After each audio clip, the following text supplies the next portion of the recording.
पूरी दुनिया में भारत का नाम रोशन किया, लेकिन ये डबल आर टैक्स भारत के लिए शर्मिंदगी बढ़ा रहा है।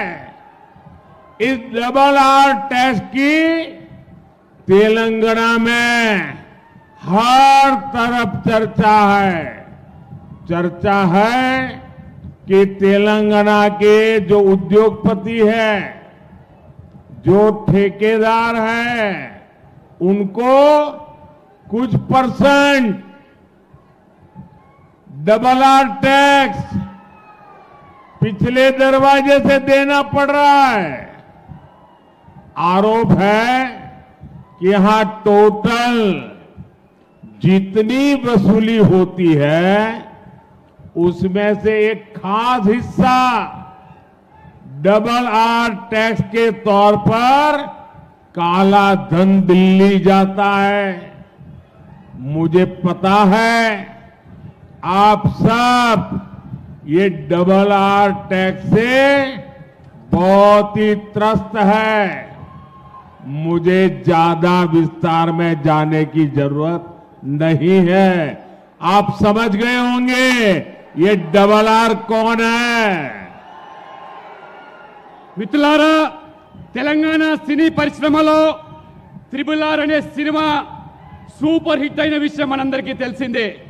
కానీ ఈరోజు తెలంగాణలో అంతకుముందు ఈరోజు డబుల్ ఆర్ ట్యాక్స్ పేరు మీద ఈరోజు పెద్ద ఎత్తున కూడా తెలంగాణలో చర్చ జరుగుతూ ఉన్నది. ప్రపంచమంతా కూడా గర్వపడితే త్రిబుల్ ఆర్ సినిమా వల్ల ఇప్పుడు మన దేశం సిగ్గుపడుతున్నది తెలంగాణలోని డబుల్ ఆర్ ట్యాక్స్ వల్ల. అందుకనే ఈరోజు డబుల్ ఆర్ ట్యాక్స్ ద్వారా ఏ పారిశ్రామికవేత్తల ద్వారా పెద్ద ఎత్తున ఈరోజు ఆ ట్యాక్స్ మీద వసూలు చేస్తున్నారో అందులో పెద్ద ఎత్తున ఇవాళ ఢిల్లీకి ఆ నల్లధనాన్ని కప్పం కడుతూ ఉన్నారు ఈ తెలంగాణలోని ఈ అధికారులు. కాబట్టి ఈ యొక్క డబుల్ ఆర్ ట్యాక్స్ వల్ల విసిగిపోయిన తెలంగాణ ప్రజలు, మరి నేను ఎక్కువగా చెప్పదలుచుకోలేదు, ఈ డబుల్ ఆర్ ట్యాక్స్ ఎవరు వసూలు చేస్తున్నారో, ఎవరికి కప్పం కడుతున్నారో మీరు అర్థం చేసుకోవాల్సిందిగా మిమ్మల్ని నేను కోరుతా ఉన్నాను.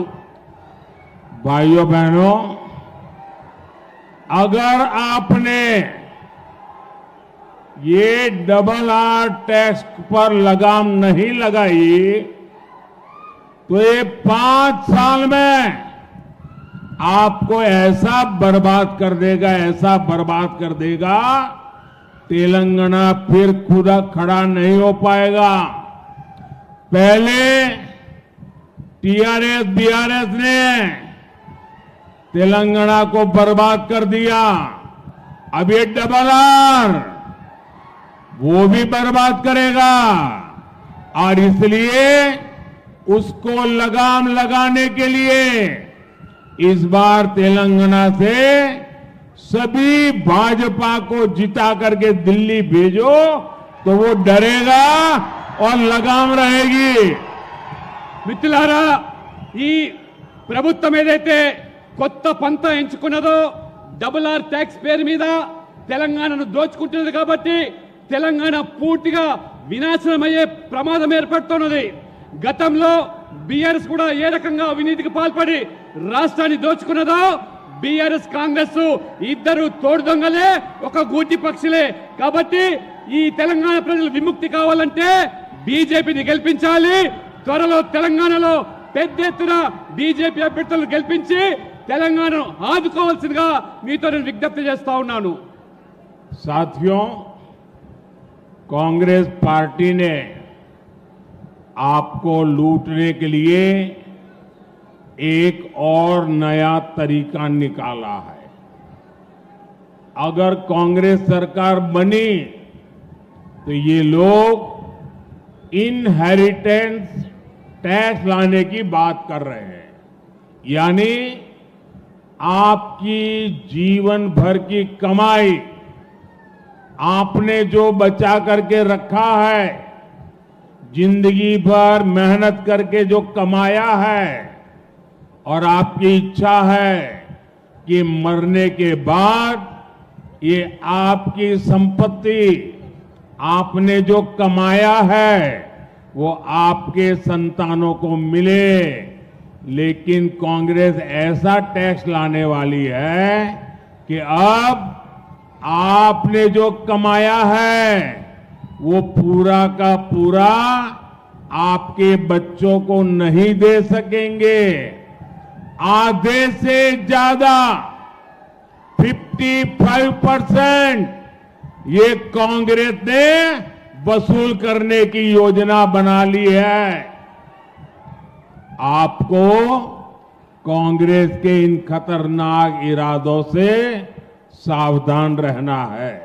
మిత్రులారా, ఒకవేళ పొరపాటున కేంద్రంలో కాంగ్రెస్ ప్రభుత్వం వచ్చినట్టయితే మన వారసత్వ ఏదైతే సంపద ఉన్నదో ఆ సంపద నుంచి కొత్త రకం పంత ఎంచుకొని కాంగ్రెస్ పార్టీ ఇప్పుడు ట్యాక్స్ వసూలు చేస్తామంటున్నది.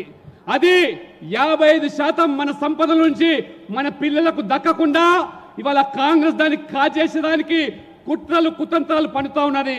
కాబట్టి ఈ భయానకమైనటువంటి నిర్ణయాల పట్ల మన ప్రజలందరూ కూడా అప్రమత్తంగా ఉండాలి. లేనట్లయితే మన తల్లిదండ్రులు సంపాదించినటువంటి ఈ ఆస్తిలో 55% ఈ కాంగ్రెస్ దోచుకునేదానికి ఇవాళ ఏదైతే పన్నాగం పడుతున్నదో మీరందరూ కూడా దీని పట్ల అప్రమత్తంగా ఉండాలని చెప్పి కూడా నేను మీ అందరికీ విజ్ఞప్తి చేస్తా ఉన్నాను. पहले बीआरएस ने तेलंगाना को लूटा और अब कांग्रेस वाले लूट रहे हैं। आप देखिए, बीआरएस ने कालेश्वरम प्रोजेक्ट का इतना बड़ा स्कैम किया।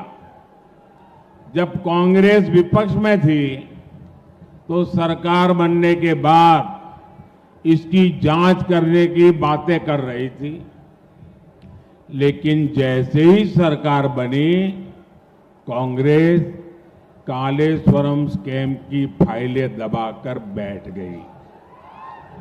और जब बीआरएस सत्ता में थी तब उन्होंने केस फॉर वोट मामले की जांच को आगे नहीं बढ़ने दिया। మిత్రులారా, మొదట ఈ రాష్ట్రాన్ని బీఆర్ఎస్ ప్రభుత్వము ఏ రకంగా దోచుకున్నదో మనందరికీ తెలిసిందే. ఆనాడు కాళేశ్వరం యొక్క ప్రాజెక్టు పేరు మీద జరిగిన కుంభకోణము, ఆనాడు ప్రతిపక్షంలో ఉన్నటువంటి కాంగ్రెస్ పార్టీ ఏ రకంగా కాళేశ్వరంలో బీఆర్ఎస్ దోచుకున్నదో ఆ రోజు మాట్లాడినటువంటి ఆ కాంగ్రెస్ పార్టీ ఇవాళ అధికారంలోకి వచ్చిన తర్వాత ఆ కాళేశ్వరం ప్రాజెక్టు సంబంధించినటువంటి ఫైల్ అన్ని కూడా తొక్కిపెట్టి ఏ రకంగా ఇవాళ ద్వంద్వ నీతి అవలంబిస్తున్నదో మనమందరం కూడా గమనిస్తా ఉన్నాము. కాబట్టి ఈ విధంగా కాంగ్రెస్ ప్రభుత్వము ఏ రకంగా ఇద్దరు కూడా తోడు దొంగలు కాబట్టి ఒకరినొకరు కాపాడుకునేటువంటి ప్రయత్నాన్ని చేస్తూ ఉన్నారు. కాబట్టి జాగ్రత్తగా ఉండమని చెప్పి నేను కోరుతా ఉన్నాను. कांग्रेस बीआरएस दोनों अलग नहीं बल्कि दोनों एक ही करप्शन रैकेट के मेंबर्स हैं। कांग्रेस बीआरएस का ये करप्शन रैकेट कहां तक फैला हुआ है ये दिल्ली के लीकर स्कैम से भी पता चलता है। दिल्ली में जिस पार्टी ने लीकर स्कैम किया उसमें बीआरएस के लोग शामिल निकले और उसी पार्टी से दिल्ली में कांग्रेस का अलायंस है। इसलिए जब इस कैंप पर कार्रवाई हुई तो करप्शन रैकेट के ये सारे मेंबर्स एक दूसरे के समर्थन में आ गए। మిత్రులారా, కాంగ్రెస్ బీఆర్ఎస్ వేరు కాదని తోడు దొంగలని చాలా స్పష్టంగా చెబుతా ఉన్నాను.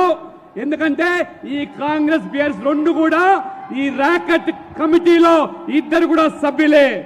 ఢిల్లీలో జరిగిన మద్యం కుంభకోణంలో ఏ రకంగా ఒక పార్టీ అవినీతికి పాల్పడితే ఆ పార్టీతో కలిసి ఈ బీఆర్ఎస్ ప్రభుత్వం ఏ రకంగా మద్యం కుంభకోణంలో పాల్పడ్డదో అటువంటి పార్టీతో ఇవాళ బీఆర్ఎస్ ఆ రకంగా అలయన్స్ లో కొనసాగుతూ ఉంటే మరి కాంగ్రెస్ పార్టీ ఏ రకంగా ఆ మద్యం కుంభకోణంలో ఉన్నటువంటి ఆ ఢిల్లీ పార్టీతో అనుబంధంగా ఉంటే ఇవాళ బీఆర్ఎస్ వేరు కాదనే విషయాన్ని, కాంగ్రెస్ వేరు కాదనే విషయాన్ని తెలుసుకోవాల్సిందని కోరుతా ఉన్నాను.